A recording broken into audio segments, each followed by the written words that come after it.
नगर निकाय के चुनाव आ गए हैं, बिल्कुल बच चुका है। और मैं भी समाजवादी पार्टी का एक वरिष्ठ और बहुत ही पुराना 92 से समाजवादी पार्टी में रहा वर्कर हूँ और पूर्व प्रदेश सचिव हूँ। मैं भी दावेदार था गंगो नगर पालिका से। मैं अपनी पीड़ा बताने के लिए आज आप लोगों को प्रेस बुलाई है, मुझे क्यों पार्टी ने नज़रअंदाज किया है। अच्छा, जैसे कि आप टिकट के दावेदार थे गंगो में, पार्टी ने आपको नजरअंदाज कर दिया गया है, उसके बाद आप क्या आपका रुझान रहेगा इलेक्शन को लेकर? असल में मैंने जब मेरा टिकट कट गया और सीट राष्ट्रीय लोकदल गठ के खाते में चली गई, गठबंधन के साथी दल के साथ हिस्से में चली गई, तो मैंने उसके बाद एक अपने साथियों की बहुत बड़ी मीटिंग बुलाई थी और उसमें हम लोगों ने 15 लोगों की एक कमेटी बनाई थी। जो वो निर्णय लेगी उस निर्णय को हमारे लिए मानने के लिए हम बाध्य होंगे। इतने पुरानी समाजवादी पार्टी के आप नेता रहे, क्या रहा जिले के नेताओं को विश्वास में लेने में आपकी कोई कमी रह गई या फिर क्या वजह रही? मैं आपको बता दूं, पूरे ज़िले के नेताओं ने मेरे नाम का समर्थन लेटर मुझे लिख के दिया है, उसकी एक कॉपी मैं आपको आज देना काम करूंगा। मेरी साथ तो कुछ मेरे ज़िले के क्या विधानसभा के नेता और एक ज़िले के नेता ने धन बल का उपयोग कराकर मेरा सीट राष्ट्रीय लोकदल के खाते में डालने का काम किया, क्योंकि राष्ट्रीय लोकदल के खाते में ये सीट इसलिए भी नहीं जाती। गंगो नगर में 10 वोट भी जो राष्ट्रीय लोकदल का बेस वोट है, 10 वोट भी उस बिरादरी के गंगो नगर में वोट नहीं है। और 2017 के चुनाव में जो आज राष्ट्रीय लोकदल कैंडिडेट, तब भी यही कैंडिडेट से जमानत जब्त होने का काम हुआ था और समाजवादी पार्टी को 6000 वोट मिलने का काम हुआ था। तब भी उस आधार पर भी राष्ट्रीय लोकदल का कोई यहाँ अधिकार नहीं बनता था। धन बल के उस पर ही पार्टी को बेचकर पार्टी को माननीय राष्ट्रीय अध्यक्ष जी को और पूरे नगर को धोखा देना काम किया गया है। अच्छा, आपने कहा कि 15 सदस्यीय कमेटी बनी थी, उस कमेटी का क्या निर्णय आया है, क्या अब आपका रहेगा? उस कमेटी को परसों मीटिंग होनी थी, हमारे मोहल्ले में एक हमारे साथी ने सुसाइड कर लिया, उस वजह से परसों मीटिंग कैंसिल हो गई थी। रात वो फिर मीटिंग हुई थी, उस मीटिंग में काफ़ी देर चर्चा होने के बाद सभी 15 साथियों ने मेरे ऊपर निर्णय छोड़ दिया, जो भी आपको निर्णय लेंगे हम सब उसके साथ हैं। तो अब आपने क्या निश्चय किया है, निर्णय क्या है आपका फाइनल? अब मैं बता दूं, क्योंकि मैं पार्टी का सच्चा सिपाही हूं। अब गंगो नगर में 3 कैंडिडेट मेरी नज़र में हैं, एक बसपा के हैं, एक बीजेपी के हैं और एक राष्ट्र गठबंधन के साथी हैं हमारे। लेकिन मैं तीनों की कैरेक्टर, तीनों के कार्यशैली और तीनों के व्यवहार को पूरी तुलना करने के बाद ही कोई फैसला लूँगा जिसमें नगर का हित हो, समाज का हित हो और विकास कार्य बिना बाधा के हो सके।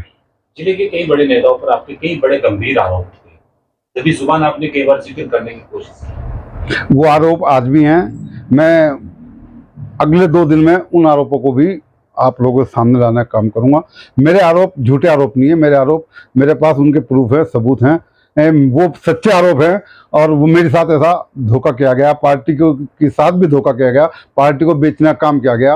और जिन नेताओं ने किया उनका नाम भी मेरे पास है, उनके मेरे पास सबूत भी हैं, उनके फ़ोन भी मेरे पास आए हैं, मैंने भी उनको मैसेज किए हैं, व्हाट्सअप कॉल, क्योंकि वो सब मेरे पास सबूत हैं। मैं आप लोगों को देना काम करूँगा। दोनों पार्टियों के सीनियर लीडरों की मेरठ के अंदर मीटिंग हुई, तभी जाकर ये सब कुछ फाइनल हुआ। तो आप ये कैसे कह सकते हैं कि जिले के अंदर से सब कुछ फाइनल हुआ? नहीं, हमारी पार्टी ने, समाजवादी पार्टी ने तय किया था, जो विधानसभा प्रभारी है, जो उसकी रिपोर्ट जाएगी उसी के ऊपर पार्टी अमल करेगी। और पार्टी ने रिपोर्ट मांगी थी अपनी पार्टी के कैंडिडेटों के लिए और हमारे प्रभारी ने रिपोर्ट दी है सहयोगी दल के लिए, जबकि उसे तो अपनी पार्टी की रिपोर्ट देनी थी। पार्टी में मेरे अलावा आवेदन किसी ने नहीं किया था, मैं ही इकलौता आवेदन करता था और उसको ही नज़रअंदाज करके दूसरे दल को के समर्थन में लेटर लिख कर दिया है हमारे जो प्रभारी हैं विधानसभा के। तो इसलिए मैं कह रहा हूँ, वो तो उन्हें तो अपनी पार्टी के बारे में देना था, उसके लिए तो कमेटी है, समाजवादी पार्टी ने भी राष्ट्रीय लोकदल ने अलग से बनाई थी जो फैसला लेती। इनसे तो रिपोर्ट मांगी गई थी, अभी रिपोर्ट पार्टी ने देकर सहयोगी दल की दे रहे हैं। तो सीधी सीधी बात है, कहीं ना कहीं कुछ ना कुछ मेरी बात में सच्चाई है। तो क्या इस पूरे प्रकरण में आप विधानसभा प्रभारी को जिम्मेदार मानते हैं, उनका हाथ? 100%, और उनको इस चीज का खुमियाजा भुगतना पड़ेगा। अभी तो मैं आपसे अपनी जो बात है सब दबी जुबान में कर रहा हूँ, मैं पूरा खुलासा करूंगा उसका, अभी इसी चुनाव में खुलासा करूंगा 2-3 दिन के अंदर ही। मेरे साथ तो धोखा हुआ है, पार्टी के साथ धोखा हुआ है, पार्टी के रीढ़ को, जो कार्यकर्ता रीढ़ होती है उसे तोड़ने का काम किया गया।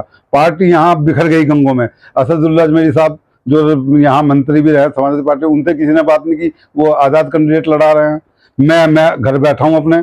पार्टी में कौन था बताइए आप? पार्टी की लड़ाई यहाँ लड़ना काम कौन करता था? पार्टी के यहाँ आंदोलन में कौन खड़ा होता था? मेरे अलावा कोई खड़ा हो तो मुझे बताइए। अब मुझे ही तोड़ दिया गया, मेरी कमर की हड्डी तोड़ दी गई, तो मैं क्या कर सकता हूँ? पार्टी को खत्म किया जा रहा है, ये लोग पार्टी को नुकसान दे रहे हैं, पार्टी को खत्म करने का काम कर रहे हैं।